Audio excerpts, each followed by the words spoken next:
She disagreed with what he did for a living and was thrown out of the house along with her son, but he never imagined what she would be capable of doing. Dear viewers, welcome to our channel. Subscribe to receive more stories every day. Maria adjusted her glasses, staring at the pile of eviction notices cluttering the kitchen counter.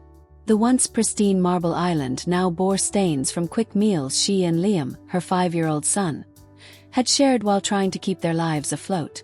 Across the room, Eric sat reclined in his leather chair, sipping an expensive whiskey as if nothing were wrong. "Eric," Maria said cautiously, her voice trembling, "we need to talk about the accounts. If we don't make a payment this month..." "Enough," Eric snapped, slamming his glass on the table. The sharp sound echoed through the cold, sterile house. "Do you think I don't know how to handle this? Stay out of it." Maria clenched her fists. She had been staying out of it for too long. Months of unpaid bills, mysterious transactions, and late-night meetings had turned their once secure life into a fragile facade. Eric's real estate projects, which once brought them wealth and stability, now seemed tainted by shady dealings. "I've seen the paperwork, Eric," Maria said, summoning courage. "You've been inflating costs, bribing inspectors." Eric stood abruptly, his towering frame looming over her. "You don't know what you're talking about." "I do," she insisted, her voice rising. "And I can't be part of this anymore. You're risking everything. Our home, our family, just to cover up your crimes." For a moment, silence hung heavy in the air. Then Eric smirked, a cold, condescending expression that made Maria's stomach churn. "You can't be part of this anymore," he repeated mockingly. "Fine. You're not." "What are you saying?" she whispered, fear creeping into her voice. "I'm saying," Eric spat, "you're out. You and your moral high ground can leave. Take your son and go." Maria's heart stopped. "You're kicking us out. Where are we supposed to go?" Eric shrugged. "That's not my problem. You've made it clear you don't trust me, so why should I trust you? Pack your things, Maria." Tears welled in her eyes, but she refused to let them fall. For Liam's sake, she couldn't break down. "You're making a mistake," she said, her voice steady despite the lump in her throat. Eric didn't respond.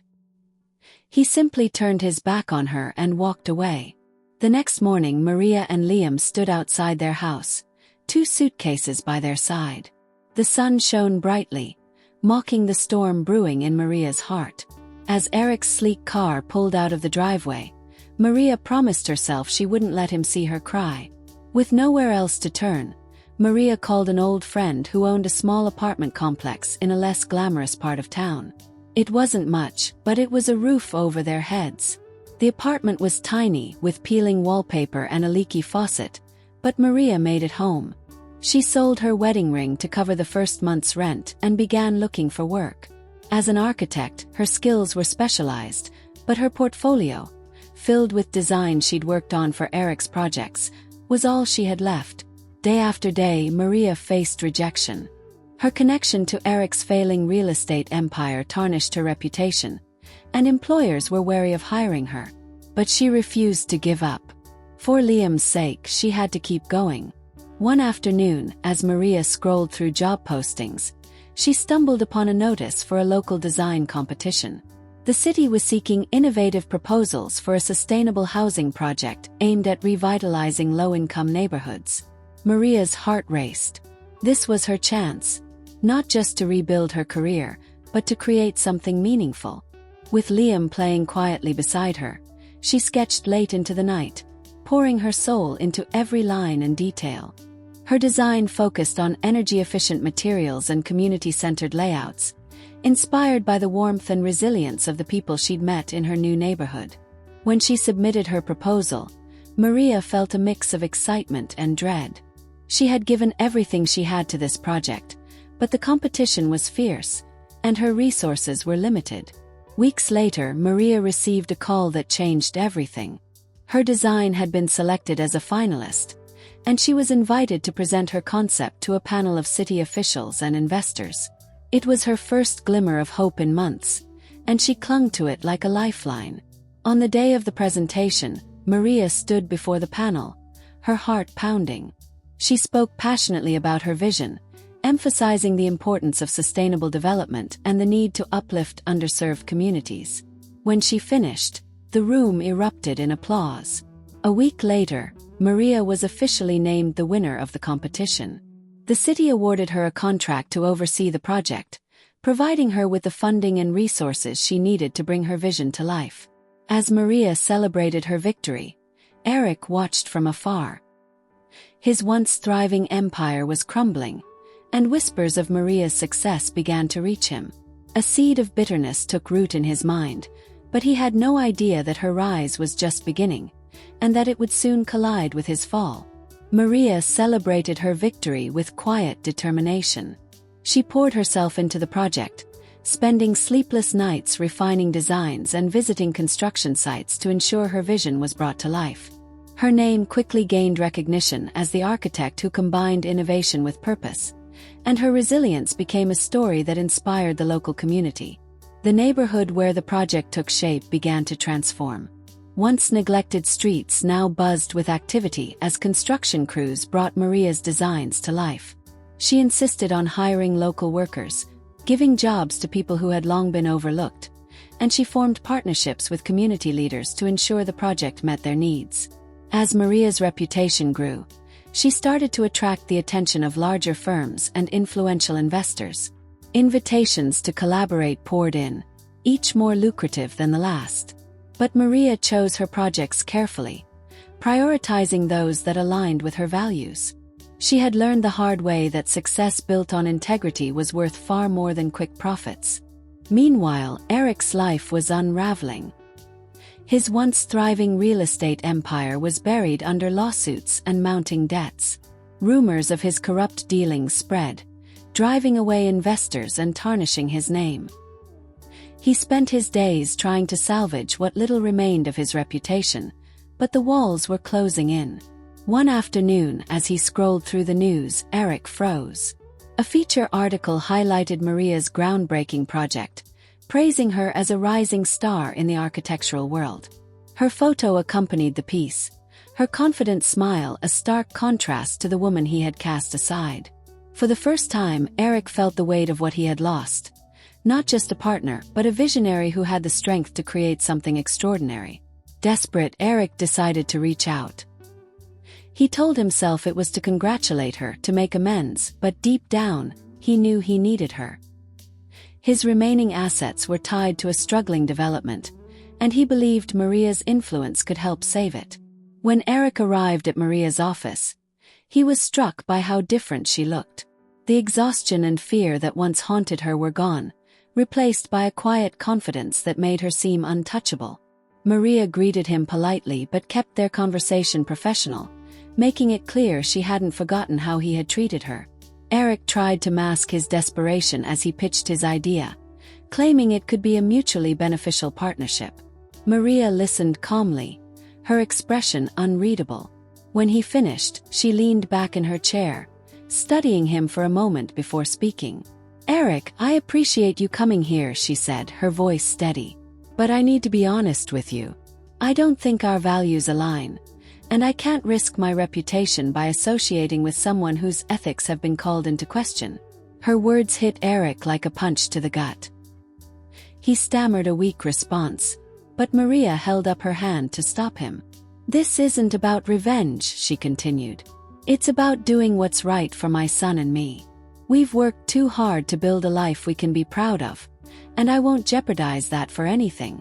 Eric left her office feeling humiliated, but also oddly reflective. For the first time in years, he began to question the choices that had brought him to this point. Yet, even as he grappled with regret, a part of him resented Maria's success, convinced she had only risen because of the opportunities he had once given her. Maria, meanwhile, felt a sense of closure. She had faced the man who tried to break her and stood her ground. But she knew this wasn't the end of their story. Eric's desperation had been palpable, and she had a feeling their paths would cross again. Months passed, and Maria's project reached completion. The grand opening was a triumphant event, attended by city officials, community leaders, and media outlets. As Maria cut the ribbon, she felt a surge of pride, knowing she had not only rebuilt her life but also created something that would leave a lasting legacy. Among the crowd, Eric watched from a distance. He hadn't been invited, but he couldn't resist seeing Maria's success for himself. As he stood there, unnoticed and out of place, he realized just how far he had fallen, and how far Maria had risen. As the months turned into years, Maria's success only grew. Her innovative designs and commitment to revitalizing neglected neighborhoods earned her accolades and awards. Her firm expanded, taking on projects across the country, and she became a prominent advocate for sustainable development. Meanwhile, Liam thrived under her guidance, his once shy demeanor blossoming into the confidence of a boy who knew his mother had fought for his future. Eric's life continued to spiral. His failed projects had left him bankrupt, and creditors circled like vultures. His name, once synonymous with success, became a cautionary tale in the real estate world. He moved from one shabby rental to another, each more decrepit than the last, until even those options dried up. He became a man consumed by bitterness, watching Maria's rise from the sidelines, unable to comprehend how she had built something so extraordinary while he had lost everything. One rainy evening, Eric's path crossed with Maria's in the most unexpected way. Maria was driving home from a meeting when she spotted a figure huddled under a bus stop shelter. Something about the man's posture, the defeated slope of his shoulders, seemed hauntingly familiar. As she drew closer, recognition hit her. It was Eric. For a moment, Maria considered driving past. He had cast her and Liam out without a second thought, leaving them to fend for themselves. But as she looked at him, soaked and shivering in the cold, she felt a pang of something unexpected, pity. Maria pulled over and rolled down her window. "Eric," she called, her voice cutting through the rain. He turned, startled, and when he saw her, a mix of shame and desperation flickered across his face. He hesitated before approaching the car, his steps slow and uncertain. "Maria," he said, his voice hoarse. "Hey, I didn't expect to see you." "I could say the same," she replied, her tone measured. "What are you doing out here?" Eric glanced away, unable to meet her gaze. "I've had a rough time," he admitted. "Lost everything.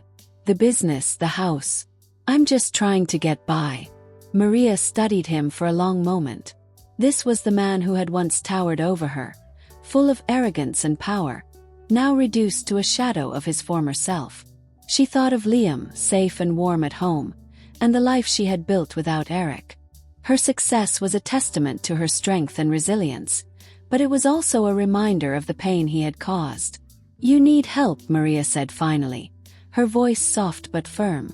"But not from me." Eric flinched, the rejection hitting harder than he expected. "Maria, I know I don't deserve anything from you, but sorry for everything. I was wrong and I see that now." Maria sighed, the weight of his words settling over her. She wanted to believe him, to think that his remorse was genuine, but she knew better than to let her guard down. "I appreciate the apology," she said, "but apologies don't erase the past. You made your choices, Eric, and I made mine. I had to rebuild my life without you, and I won't risk everything I've worked for to help you now." Eric nodded, his shoulders sagging further. "I understand," he murmured. I'm glad you're doing well. You deserve it." Maria watched him walk away, disappearing into the rain. She felt a mix of emotions, relief, sadness, and a small sense of closure. Eric's downfall was his own doing, but it served as a stark reminder of how far she had come. Weeks later, Maria received an unexpected invitation to speak at a prestigious conference on sustainable architecture. The event was a celebration of visionaries who had transformed their industries, and Maria was honored to be among the keynote speakers. As she stood on stage, addressing an audience of thousands, she spoke about the challenges she had faced and the lessons she had learned. "In life we face moments that test us," she said, her voice steady. "Moments that threaten to break us. But those moments also define us. They show us who we are and what we're capable of. For me, those moments led to a life I never imagined. A life built on resilience, integrity, and the support of a community that believed in me. The crowd erupted in applause, a standing ovation that brought tears to Maria's eyes. Among the sea of faces she spotted Liam, now a young man beaming with pride. He was her greatest achievement, the proof that her sacrifices had been worth it. Eric too saw the speech, though not in person. He watched from the small television in the shelter where he now stayed, a hollow feeling settling in his chest. Maria's words were a mirror, reflecting the choices he had made and the life he had thrown away. For the first time, he understood that his downfall wasn't just a result of bad luck. It was the consequence of his own actions. Maria's legacy continued to grow, her projects transforming communities and inspiring others to pursue their dreams. She had faced the storm and emerged stronger, proving that even the darkest moments could lead to a brighter future. And as she stood at the pinnacle of her success, she knew one thing for certain: she and Liam would never have to look back. Their future was theirs to shape, and it was shining brighter than ever. Dear viewers, thank you for watching. If you like this story, please subscribe to our channel to receive more stories every day. Share with us what you think of this story and tell us where you're watching from.